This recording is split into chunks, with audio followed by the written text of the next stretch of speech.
মৃত ব্যক্তিদের সম্পর্কে আমি একটা ছোট্ট ঘটনা বলবো।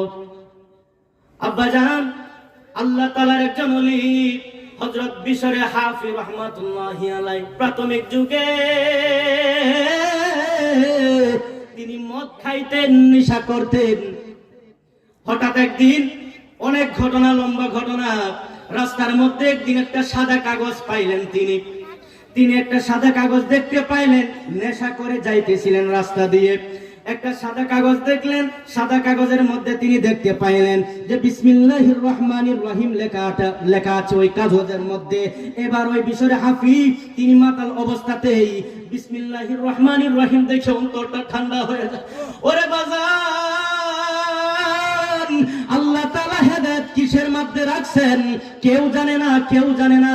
হেদায়েত কোন সময় আসে কেউ জানে না।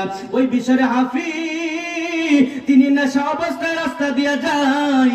যখন তিনি দেখলেন যে এই বিসমিল্লাহির রহমানির রহিম কাগজটার মধ্যে লেখা, তিনি ওই কাগজটাকে নোংরা থেকে পরিষ্কার করলেন। নোংরা থেকে পরিষ্কার করার পরে তিনি এবার বাড়ির মধ্যে নিয়ে গেলেন। বাড়িতে নিয়ে তিনি সেটাকে আরো পরিষ্কার করে কিছু সুগন্ধি লাগিয়ে আলমারির উপরের মধ্যে রেখে দিলেন। কথাটা বুঝছেন? আলমারির উপরের মধ্যে রেখে দিলেন।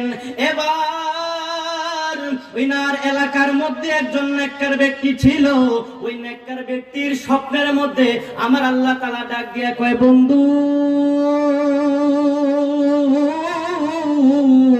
ও বন্ধু, আপনার এলাকার মধ্যে একটা মদখোর আছে, আপনার এলাকার মধ্যে একজন নেশাখোর আছে, যার নাম হচ্ছে বিশর হাফি। ও বন্ধু, আল্লাহ তাআলা বলতেছেন, ইলহাম নাযিল করতেছেন, ও বন্ধু, ও বন্ধু গো, ওই পাগলায় কি কাজ করছে জানেননি? রাস্তা দিয়ে আসার সময় আমার নাম অঙ্কিত একটা কাগজ সে দেখেছিল।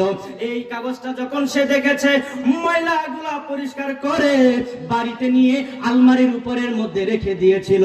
ওরে বন্ধু, বন্ধু, বন্ধু, সকাল হতে না হতে আপনি যাবেন আমার ওই পাগলার বাড়িতে।